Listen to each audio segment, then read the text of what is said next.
60 Minutes Rewind. Last week was a long and momentous one in the presidency of Barack Obama. On Monday, he began a bombing campaign with members of an international coalition against ISIS and other terrorist targets in Syria, while continuing airstrikes in northern Iraq. On Wednesday, he addressed the United Nations and laid out his case in the strongest terms for international action against Muslim extremists. By Thursday, his anti-ISIS coalition had grown to more than 60 members, ranging from the Saudis, Jordanians, Emiratis, and Europeans who flew missions, to the Irish and the Swedes who wrote checks, to the Bulgarians and the Egyptians who wished us well. Steve. Mr. President. On Friday, he was back in the White House, where he met us in the diplomatic reception room for a conversation that ranged from terror networks to the American economy. A lot of things going on in the world right now, a lot of them bad. You run into people on the street and they say the world is falling apart. You got Syria, you've got Iraq, you've got Ukraine, you've got Ebola. Right. Is this the most difficult period of your presidency, the biggest challenge of your presidency, this period we're in right now? It's a significant period, but if you think about what I walked into when I came into office, we had not only two wars still active, but we also had a world financial system that was becoming unraveling, and we were losing 800,000 jobs a month. So, we've had challenges before, and we've overcome them. That's not to downplay the serious challenges that we do face right now, mostly internationally. You spent most of your time in office trying to get the United States out of military entanglements. Yeah. And last year at the United Nations, you noted that we were out of Iraq and unwinding our position in Afghanistan. Right. And this year, and in your State of the Union message, you said, I quote, America must move off a permanent war footing. Right. But it feels once again like we are on one. Well, I distinguish, Steve, between counterterrorism and the sort of occupying armies that characterized the Iraq and Afghan war. That's very different from us having 150,000 troops in Iraq on the ground, or 60,000 in Afghanistan. Are you saying that this is not really a war? Well, what I'm saying is that we are assisting Iraq in a very real battle that's taking place on their soil with their troops, but we are providing air support, and it is in our interest to do that because ISIL represents sort of a hybrid of not just a terrorist network, but one with territorial ambitions and some of the strategy and tactics of an army. This is not America against ISIL. This is America leading the international community to assist a country with whom we have a security partnership with to make sure that they are able to take care of their business. 2 years ago in the White House, in this building, you told me you talked about Al-Qaeda being decimated. Right. 2 years later, you've got Al-Qaeda affiliates and Al-Qaeda offshoots controlling huge chunks of both Iraq and Syria.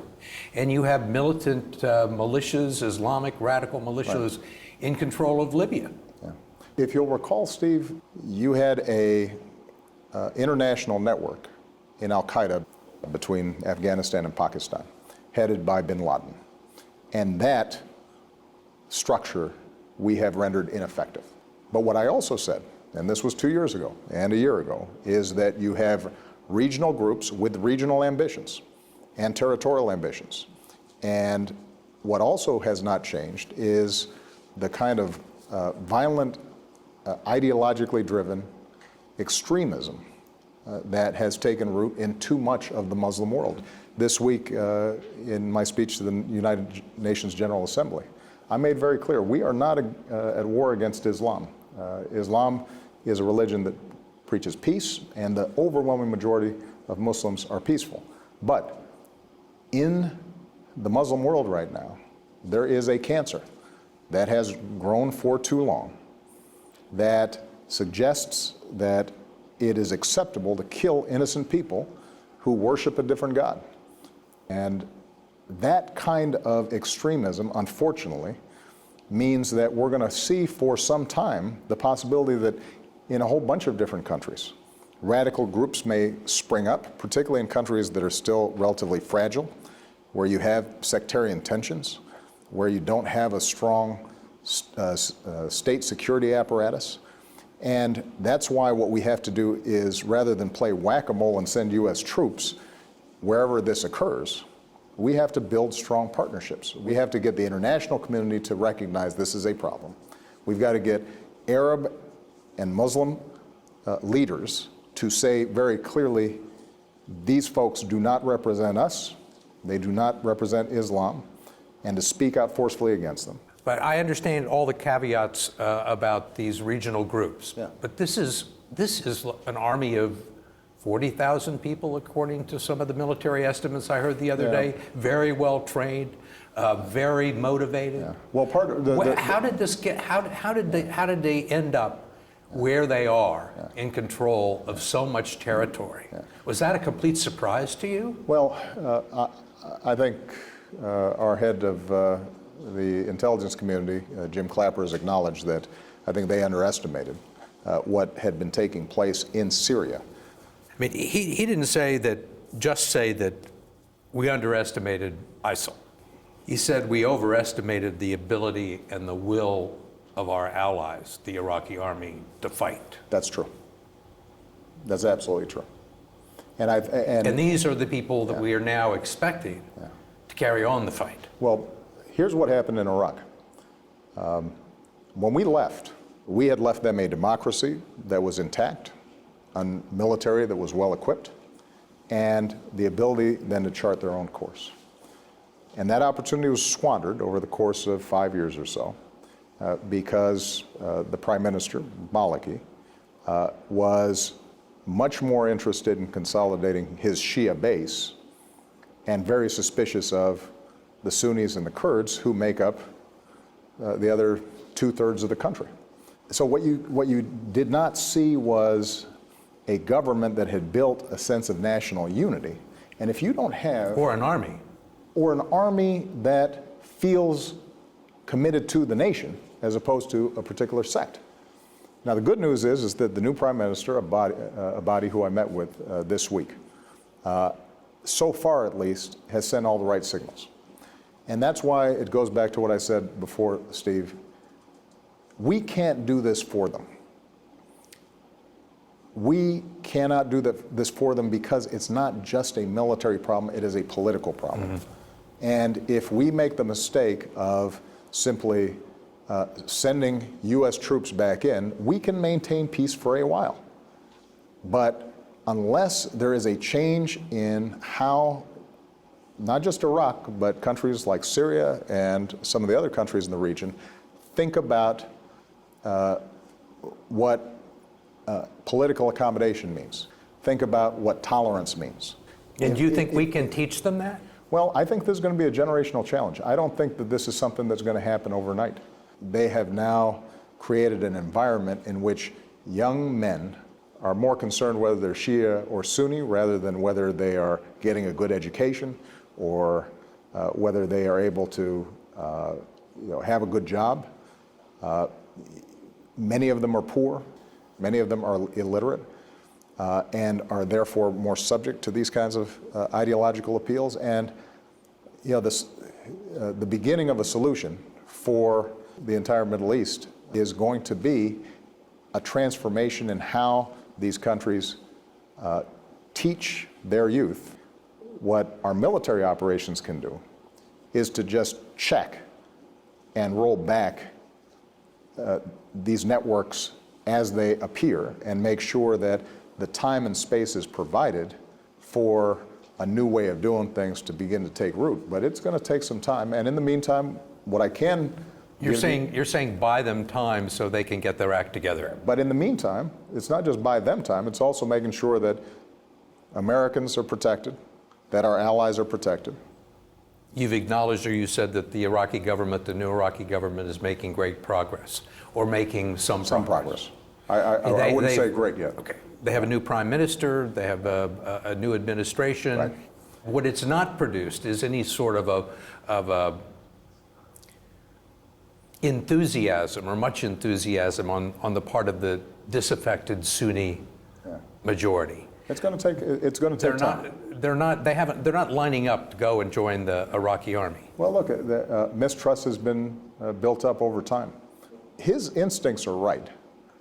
Whether he can pull it off is something that is going to be a great challenge, and we got to give him all the support that we can in this process. The good news is that you have an unprecedented international coalition that is serious about this. Not only do we have Arab states participating in airstrikes for the first time in a very long time and being very serious about their commitment, but you've got the United Kingdom, you've got France, Belgium. I think everybody applauds the efforts that you've made and the size of the coalition that has been assembled. But most of them are contributing money or training or policing the borders, not getting particularly close to the contact. It looks like once again we are leading the operation. We are carrying Steve, most of the weight. Steve, that's always the case. That's always the case. America leads. We are the indispensable nation. We have capacity no one else has. Our military is the best in the history of the world. And when trouble comes up anywhere in the world, they don't call Beijing, they don't call Moscow, they call us. That's the deal. I mean, it looks like we are doing 90%. Steve, there is not an issue. When there's a typhoon in the Philippines, take a look at who's helping the Philippines deal with that situation. When there's an earthquake in Haiti, take a look at who's leading the charge, making sure Haiti can rebuild. That's how we go. That's how we roll, and that's what makes us America. But you've said that we are not going to be the Shiite Air Force, we're not going to be the Kurdistan Air Force, we're not going to be the Iraqi Air Force. Right. But in effect, with the Allies, that's what we have become. We have become the Iraqi Air Force. With the Allies, with their ground troops, and if we do our job right and the Iraqis fight, then over time, our role can slow down and taper off, and their role reasserts itself. But all that depends, Steve, and nobody's clearer than I am about this, that the Iraqis have to be willing to fight, and they have to be willing to fight in a non-sectarian way, Shia, Sunni, and Kurd alongside each other against this cancer in their midst. What happens if the Iraqis don't fight or can't fight? Well, what's the end game? I'm not going to speculate on failure at the moment. We're just getting started. Let's see how they do. I think that right now we've got a campaign plan that has a strong chance for success in Iraq. I think Syria is a more challenging situation. Syria is more challenging because the U.S. has few viable allies on the ground there. The regime of Bashar al-Assad is fighting ISIS, but the U.S. wants Assad deposed for committing horrific crimes against his own people.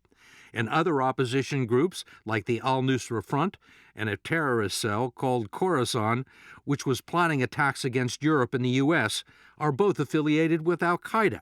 The coalition is hoping to train 5,000 moderate Syrian fighters in Saudi Arabia. Is there a moderate Syrian opposition? There is, but right now it doesn't control much territory. It has been squeezed between ISIL on the one hand and the Assad regime on the other. These are the people that you said, the farmers, the doctors, the pharmacists, who stood no chance of overthrowing the government. Yeah.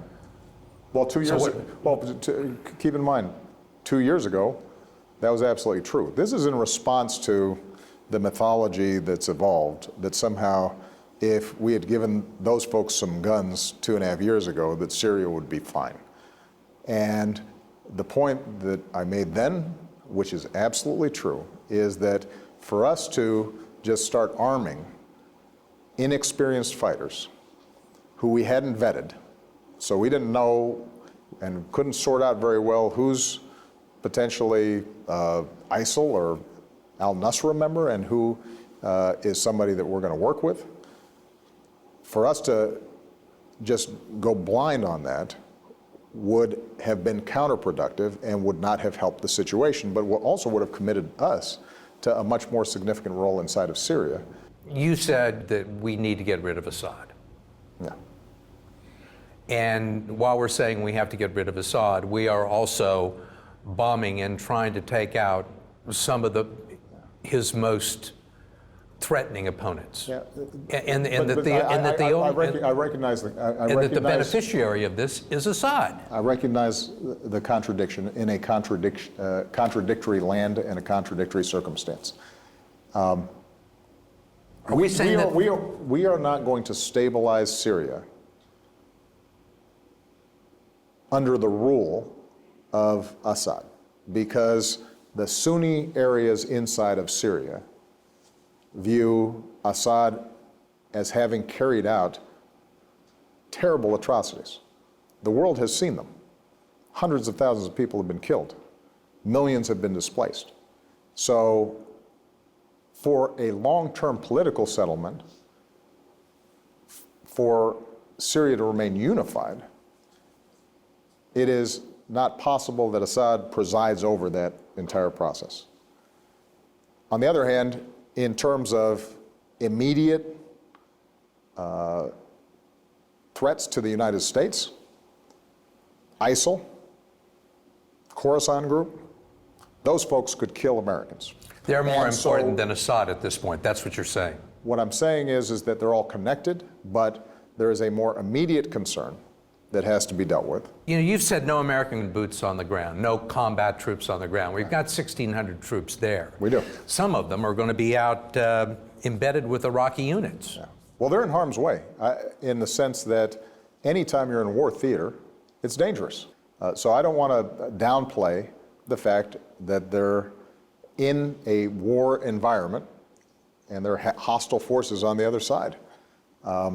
And they're participating in combat operations. Well, there is a difference between them advising and assisting Iraqis who are fighting versus a situation in which we got our Marines and our soldiers out there taking shots and shooting back.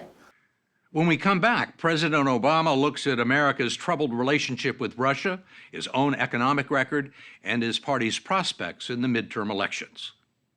The story will continue after this.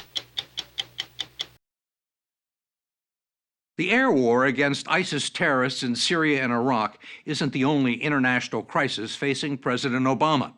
There is the Ebola outbreak in West Africa, to which he has committed up to 3,000 U.S. troops and mobilized an air transport system to help contain the epidemic, which threatens to infect 1.4 million people by early next year. Then there's the continuing confrontation with Russia over its incursions into Ukraine. It's created a face-off with Russian President Vladimir Putin that sent relations between the United States and Russia into a state of tension not seen in decades. We have a very complicated situation going on right now between NATO and Russia. Yeah. What's your relationship with President Putin? Do you have a personal relationship? Well, I've always had a business-like relationship with him, and it's blunt and it's firm. And what I've said from the outset is that Russian aggression, violating the sovereignty and territorial integrity of a smaller, weaker country, violates international norms and is contrary to all the progress that's been made in creating a peaceful and prosperous Europe after World War II and then after the Cold War period. And you know, the good news is, because of American leadership, we have been able to impose a cost on Mr. Putin. We've put together sanctions that have hurt their economy, that have given them pause. We now are in a situation in which a ceasefire has been brokered. It is still tentative between the Ukrainian separatists, Russia, and Ukraine. There was an agreement announced today that, in fact, Russian gas would still be sold to Ukraine so that they're not going to freeze this winter. There is the possibility of a political solution. None of that would have happened, though, unless we took a firm line that what Russia did was wrong, and then still leave them the possibility of taking a different path. And that's always been my relationship with Putin and the Russian people. But what I've said to them is, you are a great country with incredible talent and incredible traditions. And if you focus on your engineering talent and your mathematical talents and growing your economy, then by definition, Russia is going to be a great power in this world. Do you think there's any chance of a military confrontation between NATO and Russia in Ukraine? No, I don't think there's going to be a military confrontation between NATO and Russia, although we have worked very hard to reassure our NATO allies on the front lines, including some smaller Baltic states like Estonia, where I visited before the NATO summit in Wales, that Article 5 of the NATO treaty means what it says. We come to the aid and assistance, so if you mess with the NATO country, then there will be a military confrontation. And Putin understands that. But I do think that there is still the possibility of Russia moving in a better direction. Unfortunately, what's happened is that Putin, who I think was caught off guard initially with the protests inside of Ukraine, and improvised to try to figure out how he was going to keep Ukraine in his orbit, has used state propaganda inside of Russia to whip up nationalist sentiment. It's been good for his poll numbers. It's been very bad for his economy, and it's bad for Russia's future. And part of what I've said to him privately and what I've said publicly is, that's a blind alley for you. Go back to trying to abide by international norms, and it'll be better for the Russian people. It'll certainly be better for Europe. We're not looking for confrontation, but we're going to be very firm about the principles at stake. All of this is going on less than 6 weeks before midterm congressional elections that promise to be in part a referendum on his leadership. Right now, public opinion polls show a majority of Americans disapprove of his handling of foreign policy and the economy. You've got midterm elections coming up. Are you going to get shellacked? Are you optimistic? What are the issues, and what are you going to tell the American people? Here's what I'm going to tell the American people. When I came into office, our economy was in crisis. We had unemployment up at 10%. It's now down to 6.1. We've had the longest run of uninterrupted private sector job growth in our history. We have seen deficits cut by more than half. Corporate balance sheets are probably the best they've been in the last several decades. We are producing more energy than we have before. We are producing more clean energy than we ever have before. I can put my record against any leader around the world in terms of digging ourselves out of a terrible, almost unprecedented financial crisis. Ronald Reagan used to ask the question, are you better off than you were 4 years ago? In this case, are you better off than you were in 6? And the answer is, the country is definitely better off than we were when I came into office. But do you think people feel it? They don't feel it. And the reason they don't feel it is because incomes and wages are not going up. There's solutions to that. If we raise the minimum wage, if we make sure women are getting paid the same as men for doing the same work, if we are rebuilding our infrastructure, if we're doing more to invest in job training so people are able to get the jobs that are out there right now, because manufacturing's coming back to this country. Not just the auto industry that we saved, but you're starting to see reinvestment here in the United States. Businesses around the world are saying for the first time in a long time, the place to invest isn't China, it's the United States. Do you think you can hold the Senate? Yes, I do. You think you can sell this? What we've been talking about. You think you can convince people that they're doing fine economically? Hopefully they get a chance to hear the argument, because all I'm doing is presenting the facts.